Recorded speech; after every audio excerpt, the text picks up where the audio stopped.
নমস্কার, কেমন আছেন সবাই? আশা করি সকলে খুব খুব ভালো আছেন। আমিও ভালো আছি। রোজকার মতো আজও একটা ভিডিও নিয়ে চলে এলাম। আশা করি ভিডিওটা দেখে আপনাদের খুব খুব ভালো লাগবে। তো চলুন, কি করি না করি, কি করেছিলাম সবটাই শেয়ার করব। তো দেখুন, এর আগে ভিডিওতে বলেছিলাম যে আমার শ্বশুরমশাই ফোন করেছিল মেয়েটাকে একটা অনুষ্ঠানে গিয়ে গান করতে হবে। সেটা হলো শ্বশুরমশাইয়ের বাড়ির একদম সামনে রয়েছে, ওটা কালী পুজোর উপলক্ষে ওখানেই অনুষ্ঠান হচ্ছে। তো সেই জন্য এখন এই যে আমি বেরিয়ে পড়েছি, সাথে আমার মেয়ে রয়েছে আর ওই ছোট্ট বোনটা রয়েছে। দুজনের কি ভাব হয়েছে, কেউ কারোকে এক সেকেন্ডও ছাড়ে না। আমার বাড়িতে যদি ওই বোনটা এসে থাকলো তাহলে মেয়েটাও আছে, তারপর বোনটা যেই চলে যাচ্ছে আমার মেয়েটাও গিয়ে ওর বাড়িতে থাকছে। মানে এমনই হয়েছে, দুজনের খুব ভাব হয়েছে। দুজনে একই বয়সী, ও ক্লাস 5-এ পড়ে, আমার মেয়েও ক্লাস 5-এ পড়ে। তো বেশ ভালো হয়েছে। এবার ওর দুজনকে নিয়ে আমি চললাম। তো এই আমার বাবার বাড়ি থেকে যেখানে যাচ্ছি সে খুব জোর হলে 5 থেকে 7 মিনিট এই টোটো করে সময় লাগবে। তো সেটা হলো আমার শ্বশুরবাড়ির সামনাসামনি কালী মন্দির রয়েছে। তবে এই কালী মন্দিরে কিন্তু আমি এর আগে এসেছিলাম এবং ওখানে আমি ভিডিও বানিয়েছিলাম, সেটা ছিল ডিসেম্বর মাসে। তো ডিসেম্বর মাসে আমি আমার হাজব্যান্ড মেয়ে মিলে পুজো দিতে এসেছিলাম, তার একটা আমি ব্লগ বানিয়েছিলাম, বুঝেছেন? এটা হলো শ্মশান কালীমা। তো খুব ঠাকুরটা কিন্তু খুবই জাগ্রত, এখানকার সবাই বলে থাকে। আর এই মন্দিরটা নির্মাণ করার বা এই মন্দিরটা যে প্রতিষ্ঠিত করার জন্য আমার শ্বশুরমশাইয়ের খুব বড় একটা হাত রয়েছে। তো যেহেতু শ্বশুরমশাই এখানে আছে, আর যেহেতু এই গতকাল কালী পুজোটা হয়ে গেছে, এখানে এই জ্যৈষ্ঠ মাসেই কালী পুজোটা হয়, তো সেই কালী পুজো হয়ে গেছে। তো আমাদেরকে আসতে বলেছিল গতকাল রাতে। তো সারা রাত ধরে কালী পুজোর নিয়ম রয়েছে, কালী পুজো হবে, আমাদেরকে আসতে বলেছিল। আমি আর আসিনি। কেন আসিনি সেটাও বলছি। তো এই যে তারপর এখানে এসে গেছি, আসার পর এই মায়ের একটু দর্শন করে নিলাম। তো অনেক দিনের পর মাকে দেখলাম। প্রায় সেই যে এসেছিলাম কোন মাসে, ডিসেম্বরে এসেছিলাম, মেয়ের স্কুল ছুটি ছিল সেই সময় এসেছিলাম। তো এখন আবার এলাম, বেশ ভালো লাগলো, মায়ের দর্শন করলাম। তো যাই হোক, তো হ্যাঁ, এবার বলি আমি কেন শ্বশুরবাড়িতে গেলাম না। যেহেতু আমার গতকাল কালী পুজো ছিল, শ্বশুরমশাই বলেছিল যে এখানে পুজো আছে, চলে আসবে। তো আমার না এই শনিবারেই পুজো রয়েছে আমার এক কাকুর। হ্যাঁ, সে একটা বিশাল বড় একটা অনুষ্ঠান করছে। তো অনুষ্ঠানটা হচ্ছে কি, পুরো আমাদের যে বাবার বাড়ির 6টা ফ্যামিলি রয়েছে, মানে আমার বড় দাদুর যে 6টা ভাই, তার ঘরে যত মেয়ে আর আমার বাবার বাড়ির যত মেয়ে সবাই কিন্তু আসবে। হ্যাঁ, ওই কাকুটার কিন্তু মেয়ে নেই, তো সেই জন্য ওর একটা খুব ইচ্ছে আছে যাতে সব মেয়েরা আসে তার ওই পুজোতে। আর আমি আবার ওই বাবার বাড়ি শ্বশুরবাড়িতে যাব, শ্বশুরবাড়িতে আবার যাব, আবার আসবো। আপনাদের দাদাও নেই, আর গরমের মধ্যে না কোথাও যেতে ইচ্ছে করছে না। আর এটা কিন্তু আমার বাবার বাড়ির কাছাকাছি হয় শ্বশুরবাড়ির, তবুও এই মন্দির থেকে একটু 5-7 মিনিট হাঁটতে হয় ভেতরের দিকে। কিন্তু আমার বাবার বাড়িতে একদম মেন রাস্তার গায়ে এসে একদম ঢুকে বললাম, খুব সুবিধে। তো যাওয়া হয়নি। তো আমি বললাম এখানে ঠাকুর বাড়ির যে অনুষ্ঠানটা আছে সেটা শেষ হয়ে যাক, তারপর যাব। তো সেই জন্য আর যাওয়া হয়নি। তো আমি আজ ভিডিও এডিট করছি, আজই হচ্ছে কিন্তু ওই কাকুর বাড়িটার কালী পুজো। তো ভিডিওগুলো শেয়ার করব, আশা করি আপনাদের ভালো লাগবে। তো দেখুন, তারপর তো আসলাম, এসে মায়ের দর্শন করলাম। কিন্তু হ্যাঁ, আমার শ্বশুরমশাই আমাদের টাইমটা দিয়েছিল 6টার সময়, সন্ধ্যে 6টার সময় চলে আসবি। আমার মেয়েটাকে বলে চলে আসবি, তখনই অনুষ্ঠান শুরু হবে। মেয়েটা গান করবে, তো আর বোনটাও গান করবে, বোনটাও বেশ ভালো গান করে। মেয়েটাও, আমার বোনটাও খুব খুব ভালো, জানেন তো, সব বিষয়ে। এখানে প্রায় স্কুলে 400-500 জন স্টুডেন্ট আছে, ও বলছিল, ওর মাও বলছিল, তার মধ্যেও ফার্স্ট হয়। হ্যাঁ, এত ভালো পড়ে মেয়েটা।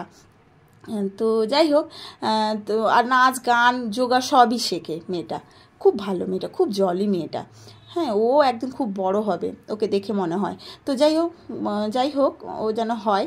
তো তারপর দেখুন, এটাই হচ্ছে মেন বড় স্ট্যান্ড আর কি, যেটা আমার শ্বশুর বাড়ির সামনে, আমি বারবার বলি এটাই বড় স্ট্যান্ড।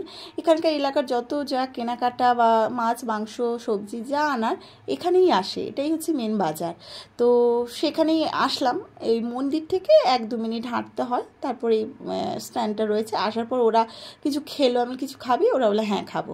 তো ওরা মোমো খেয়েছিল, তো খাইয়ে দাইয়ে আবার ওই মন্দিরে যাচ্ছি আমি, যদি অনুষ্ঠানটা শুরু হয়ে যায় তারপর আমি গেলাম।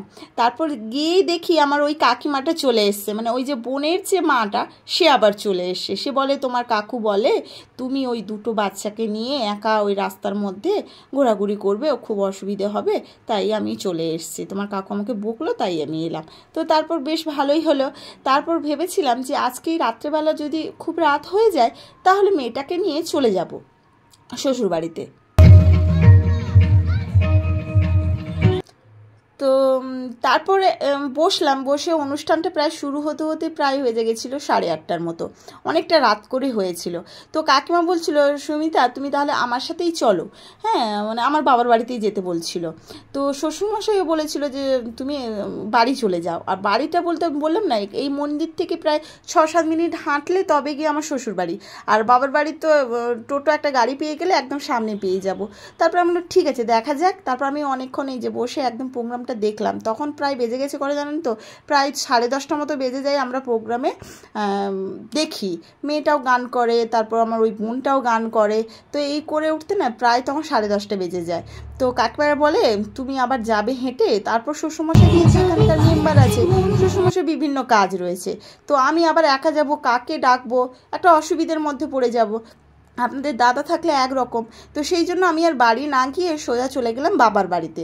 তো সেই কাকুটার বিশাল বড় এখানে আমাদের স্ট্যান্ডে জেরক্সের তারপরে বিভিন্ন রকমের ব্যবসা রয়েছে। তো উনি প্রায় 10টা 10:30টা অবধি ওনার দোকানটা খোলা থাকে। তো সেই কাকিমাটা বললো যে দাঁড়াও তাহলে তোমার কাকুকে ডাকি, আমাদেরকে নয় ছেড়ে দেবে। তো এই বললাম বাইকে কত, খুব জোর হলে 4 থেকে 5 মিনিট সময় লাগবে। তো এই যে বসেছিলাম, তারপরে এই স্টেজে কিন্তু আমার শ্বশুরমশাই আছেন জানেন তো। আমাদের এই যে লাল গেঞ্জি পরে ছেলেটা, ও কিন্তু ফুটবল ভালো খেলতে পারে, মানে ও হরিয়ানায় গেছিলো, হ্যাঁ পরপর স্টেপ বাই স্টেপ ও ভালো র্যাঙ্ক করে এবং হরিয়ানায় গিয়ে ফুটবল খেলে আসে। তো সেই জন্য সবাই মিলে ছেলেটাকে পুরস্কৃত করছিল, বেশ ভালো। আর এই স্টেজে আমার শ্বশুরমশাই ছিলেন। তো যাই হোক, তারপর এই যে মেয়েটা আমার এখন গান করছিল, তারপর মেয়েটা গান করার পরেই আমরা উঠে পড়ি, মানে আরও অনেক মানে প্রোগ্রাম ছিল বাকি। তখন প্রায় ওই যে বললাম 10:30টার বেশি হয়ে যায়। তারপর সেই কাকুটা আসার পর আমার ওই কাকিমা আর বোনটাকে নিয়ে যাই। তারপর আমরা কিছুক্ষণ ওয়েট করি, তারপর মানে ওই বাবার বাড়িই চলে গেছিলাম। তো সেটাই। আর শ্বশুরমশাই বলে চলো বাড়িতে। আমি দেখো কাপড়ও আনিনি, কিছু আনিনি, সেইভাবে মানে মাথায় ছিল না। কেননা পরের দিন কিন্তু ওই কাকুটার বাড়িতে ওই বললাম যে কালী পুজো আছে, তো আবার শ্বশুর বাড়িতে যাব, সেখানে আবার গিয়ে সকালবেলা স্নান টান করে আবার আসবো বাবার বাড়িতে। তার থেকে একদম বাবার বাড়িতেই চলে যাই। পরের দিন সব পিসিরা আসবে, সব বোনরা আসবে, বেশ ভালো লাগবে। তো সেই জন্য সেই 10:30টার সময় বাবার বাড়ি চলে যাই। তো এই যে কাকু আর কাকিমা আর ওই যে আমার বোনটা, তো কাকু আমার ওদেরকে আগে দিয়ে আসে বাড়িতে, তারপর আমাদেরকে নিয়ে গেছিল। তো সেটাই। হ্যাঁ, তো এখন একটুখানি আমরা দাঁড়িয়েছিলাম, ওরা চলে গেছিলো। তো শ্বশুরমশাই বলে চলে যাও। আমরা কি করে যাবো, কাপড় আনিনি, কিছু না, আমি পরে আসবো। তো সেই বলে এই যে আমরা চলে গেছিলাম বাবার বাড়িতে। তো এটা বাবার বাড়ির সামনে। তো এখন বাজে প্রায় 11টার মতো, মা বাবা তো ঘুমিয়ে গেছে। তারপর ডাকতে ওরা উঠলো, তো হয়ে গেল। তারপরেতে এবার দেখুন আজ হলো ওই যে কালী পুজো রয়েছে কাকুটার বাড়িতে। আমার না রাত্রেবেলা না আজকে ঘুমোতেই পারছি না, মানে প্রায় 11:30 12টা হয়ে গেছিলো রাত ঘুমোতে, কিন্তু না আমার ঘুমটা এত চঞ্চল হয়ে গেছে, ভালো লাগছিল না। তো তখন এই 6টাও বাজেনি, উঠে পড়েছিলাম। মা দেখি কি এই বোন আর আমার কাকুটা, মানে বোনের বাবা মানে আমার কাকুটা, দুজনে মিলে মর্নিং ওয়াক করতে ওই ভেতরের গ্রামের দিকে চলে যাচ্ছে। তো আমার নজর পড়ে, তারপর আমি ছুটে নিচে নামি। তো আমি নিচে নেই বলতে আমি ভাবলাম আমিও একটু মর্নিং ওয়াক করবো, যেহেতু ঘুমটা ভেঙে গেছে, ভালো লাগছে না। তো সেই জন্য আমি নিচে নামলাম, তারপর হাঁটা শুরু করলাম। তারপর বোনটা যেই পেছনের দিকে দেখেছে যে আমি হাঁটছি, ও আবার চলে এসছে আমার কাছে। ওর বাবা আরও ভেতরের দিকে একা হাঁটলো, আর আমি আর আমার ওই বোনটা মিলে হাঁটলাম। এখনও আমার মেয়ে কিন্তু ঘুম থেকে ওঠেনি, ওর তো ঘুম থেকে ভাঙতে প্রায় আজকে 8:30 বেজে গেছিলো। তারপর ওই বোনটা আর আমি মিলে প্রায় 1 ঘন্টা মতো হাঁটলাম। আর এখানে আমি দেখছিলাম শেয়াল, জানেন তো। তো সে যাই হোক, তো এই যে দুজনে মিলে, বোনটা আর আমি দুজনে মিলে রাস্তায় হাঁটছিলাম। এখন এই কটা বাজে, 6টা মতো বাজে। তো বেশ ভালো। আর মেয়েটা না খুব খুব ভালো পড়ে, জানেন তো। মেয়েটা সব বিষয়ে ভালো। ওদের 400-500 স্কুলের স্টুডেন্ট আছে, তার মধ্যে ও ফার্স্ট হয়। হ্যাঁ, যেমন নাচ পারে, যেমন গান পারে, তেমন যোগাও পারে, সব বিষয়ে। মানে মেয়েটা খুব খুব ওর ভবিষ্যৎ ভালো হবে। খুব একটা মিষ্টি সুন্দর মেয়ে। বেশ ভালো হয়েছে, ওরা খেলছিল। এখন সকালবেলা আমাদের সবারই খাওয়া দাওয়া হয়ে গেছে, আর আমার মা আর বাবা এখন অনুকূল ঠাকুরের দীক্ষা নিয়েছে। বেশ এখন লুডো খেলে, বাবার একটা প্রোগ্রাম আছে, তো সেখানেই আজকে খাওয়া দাওয়া রয়েছে, সেখানে যাবে। আর এদিকে আমার কাকুর বাড়িতে আমাকে যেতে হবে, মিষ্টি নিয়ে যেতে হবে, মিষ্টিও কিনতে হবে। আর আমি একটু পার্লারে যাওয়ার খুব ইচ্ছে ছিল, তো সেই জন্য এখন খাওয়া দাওয়া করে আমি বেরিয়ে যাচ্ছি। মেয়ে আর মা তো এদিকে লুডো খেলছে, আর এদিকে বাবা টিভি দেখছিল। তো এখন বেরিয়ে যাচ্ছি। তো আজকে না একটা ভালো মানুষের সাথে আমি দেখাবো বলতে, সেই কবেকার, আজ থেকে প্রায় 17 বছর আগে ওই কাকিমাটার কাছে আমরা যেতাম। বলতে আমি পার্লারে যাচ্ছি তার কথাই বলছি। সেই কাকিমার একটা গল্প আছে বেশ ভালো। যখন ফার্স্ট ও পার্লারটা খোলে তখন আমরাই ছিলাম ফার্স্ট কাস্টমার। হ্যাঁ, তখন কিন্তু ওইভাবে না অত সাজগুজের ব্যাপারটা ছিল না সেই সময়। মানে তার মধ্যে যে একটু বেশি সাজতে ভালোবাসে বা সেই রকম, তার মধ্যে আমরা ছিলাম। তো ওর পার্লারটা বলতে গেলে আমাদের যে সব ক্লাস ফ্রেন্ডরাই তখনই যেত, ওর চলতো সেইভাবে। তো ও আমাদেরও খুব ভালোবাসতো। তারপর আমার যখন বিয়েটা ঠিক হয়ে যায়, তারপর ওই 2 দিন আগে আমি মানে ওনার কাছে যাই ফেসিয়াল করতে। তো এটা একটা বেশ গল্পের কথা, সে সময় আমরা খুব হেসেছিলাম, তো সেটাই শেয়ার করছি। তো কী হয়েছে না, হ্যাঁ, বিয়ের 2 দিন আগে আমি ফেসিয়াল করতে যাই। তো ফেসিয়াল করে দেয়, তারপর গল্প হয়, বিয়েটা তার কথা আমি বলি, তো যেরকম হয়। তারপর আমি কাকিমাটাকে বলি যে কাকিমা, তুমি কি আমাকে রিসেপশনে আমার বাড়িতে গিয়ে সাজিয়ে দেবে? তুমি তো খুব ভালো সাজাতে পারো। তো আমি কেন না, এখানে যেহেতু আমার বাবার বাড়ি, সরি শ্বশুর বাড়ি তো ওই পার্লারের পেছনে 2 থেকে 3 মিনিট হাঁটলে আমার শ্বশুরবাড়ি। তো তাই আমি বলে ফেলি। ও তখন আমাকে বলে, সুমিতা আমি তো পারবই না। আমি কেন না, আমার জানো তো বেশ একটা ভালো আমাদের কাছের মানুষের, তার ছেলের বিয়ে আছে, আমাকে তার বৌমাকে সারাতে যেতেই হবে। আমি বলি কার বাড়িতে? তো ও বলে এইখানেই, আমাদের এখানেই। আমি বলি আমার বিয়েও তো এখানেই হচ্ছে, তোমার তো অসুবিধা হবে না। বলে তুমি কার বাড়িতে? আমি বলি ওনার বাড়িতে। বলে তুমি ঝোটনের বউ ভাবছো? মানে তুমি সেই ঝোটনের বউ? আমি বলি ঝোটন তো চিনি না, তবে ওনার বাবার এই নাম, ভালো নামটা আমি বলি। তারপর তো আমরা দুজনে মিলে কি হাসি যে ও মানে কি বলবো, ও ভাবতে পারেনি যে আমি ওই ঘরে আমি বউ হয়েছি, মানে ও তো জানে না। তারপর ও কিন্তু আমার মানে যাবে আমাকেই সাজাতে, মানে আমার শ্বশুরমশাই ওকে কিন্তু বলেছে আমাকেই সাজানোর কথা। তো সেই জন্য সে সিরিয়াস হয়ে গেছে। আর ওনাদের সাথেও একটা আমাদের বন্ধু রয়েছে আর কি। বন্ধুটা হচ্ছে এই কাকিমার যে বড় যা, সে হয় আমার পিসি শাশুড়ি আর কি, মানে নিজের নয়, ধর্ম যেটা বলে না করে, বেশ একটা ভালো সম্পর্ক। তো সেই পিসিমার বাবার বাড়ি কিন্তু অনেকটা দূরে, কলকাতার কাছাকাছি। তাই আমার বাবাকে ভাই করেছে, মানে খুব ভালো সম্পর্ক রয়েছে। আমার বিয়েতে এসেছিল, মানে বেশ ভালো একটা সম্পর্ক রয়েছে। তো সেই পিসিমার যা হলো এই কাকিমাটা। তো সে কাকিমা এখনও আসেনি, জানেন তো। আমি যখন পার্লারে ঢুকি কাকিমাটা আসেনি। তারপর কিছুক্ষণ পরে আসে, তো কাকিমাটার সাথে আবার পরিচয় করিয়ে দেবো। দেখুন এই হলো কাকিমা। কাকিমার বয়স কিন্তু আমাদের থেকে অনেকটাই বড়। আমরা যখন ক্লাস 9-এ পড়ি তখন কাকিমা যেমন ছিল পুরো একদম সেই রকম টিটো রয়েছে। মানে আমরা কত ছোট, তো দেখে বলে তোমরা সব ছোটো ছোটো বয়সের মেয়েগুলো এখন মানে বাইরে গিয়ে খেয়ে খেয়ে কী হয়েছে তোমরা, মানে এইরকম বলছে। তো কাকিমাটা আমাদের থেকে অনেকটাই বড়। হ্যাঁ, আজ থেকে 17 বছর আগে পার্লার খুলেছিল এখানে, তো আমরাই আসতাম তখন। তো যাই হোক, বেশ গল্প হলো, কথা হলো। তারপর আমি ফেসিয়াল মানে করালাম। তো যাই হোক, তারপর আর আজকে আমি আবার বাড়ি যাব, যেহেতু মা বলেছিল যে অনুকূল ঠাকুরের যে দীক্ষা নিয়েছে সেখানে একটা প্রোগ্রাম আছে, ওখানেই খাওয়া দাওয়া।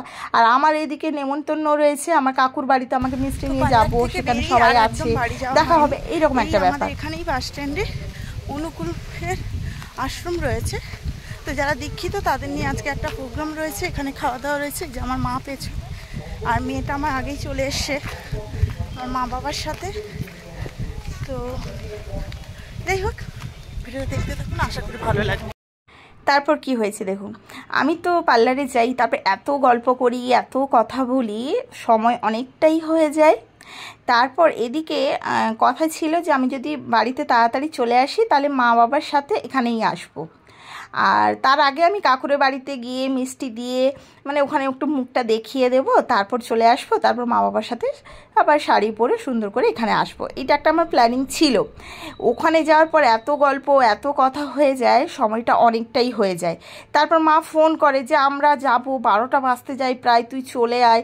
তখন আমি মাকে বলি, মা আমি আবার এই গরমে ওখানে যাব, আবার আসবো, অনেকটা সময় লেগে যাবে, তার থেকে আমি এখান থেকে সরাসরি চলে যাই। আর এই রাস্তাটা একদম ওই যেখানে আমি পার্লারে গেছিলাম সেখানেই, মানে 2 মিনিটও হবে না, আশেপাশেই রয়েছে। তো মা মেয়েটাকে নিয়ে চলে আসে, বাবাও সাথে আসে। তারপরে এসে এখানে সব বক্তব্য দিয়েছিল, বেশ সুন্দর লাগলো, ভালো লাগলো। তো হলো, তারপরে সব খাওয়া দাওয়া করলাম এখানেই, আজকে দুপুরবেলা খাওয়া দাওয়া করলাম। তো এখন এই বেজে গেছে প্রায় 1:30-40-এর মতো। তো এখন এই যে আমার বাবা আর এই যে মেয়ে আর মা, তো ওরা চলে যাচ্ছে, আমি দাঁড়িয়েছিলাম। বাবা বলে আগে এদেরকে ছেড়ে দিয়ে আসি, তারপর তোকে নিয়ে যাব। হ্যাঁ, তো এই যে বললাম যে এখান থেকেই 5-7 মিনিট সময় লাগবে বাইকে। তো বাবা ওদেরকে নিয়ে যাচ্ছে আর আমি দাঁড়িয়েছিলাম। তারপর বাবা বলে আমি ওদেরকে ছাড়ি, তারপর আসবে বললো বাবা। তারপর কি হয়েছে, তখনই দেখি একটা বাস এসে যায়। হ্যাঁ, তো বাবাও জানে না, তারপর পরেই বাস এসে যায়। এরা চলে যাওয়ার পরেই বাসটা আসে, আমি বাসেই চলে যাই। আমি বলি আবার বাবা আসবে রোদের মধ্যে, আবার নিয়ে যাবে, তার থেকে আমিও এই বাসে চলে যাই। আর সাথে ওই কাকিমাটা ছিল, এই যে আমার এক কাকিমাটা ছিল, যে বোনটা আমার মেয়ের সাথে বেশ ভাব, সেই বোনের মা মানে আমার কাকিমাটা। তো কাকিমা, আমি আর দিদা, মানে আমাদের ওখানকার অনেকেই ছিল। তো আমরা বাসে উঠে পড়লাম, বাসে করেই বাড়ি যাচ্ছি। তো এটাই, তো এসে দেখি মা বাবাও চলে এসছে আর আমিও এসে গেছি। তো এখন আর কাকুর বাড়িতে যাওয়া হয়নি, তো পরে যাব, ভিডিওগুলো শেয়ার করব, আশা করি ভালো লাগবে। তো বাড়িতে তো তখন চলে এলাম। তো আসার পর স্নান টান করে ফ্রেশ হয়ে একটুখানি ঘুমিয়েছিলাম। তো ঘুম তো ধরছে না, যেহেতু সেখানে সব পিসিরা চলে এসছে, সব বোনরা চলে এসছে।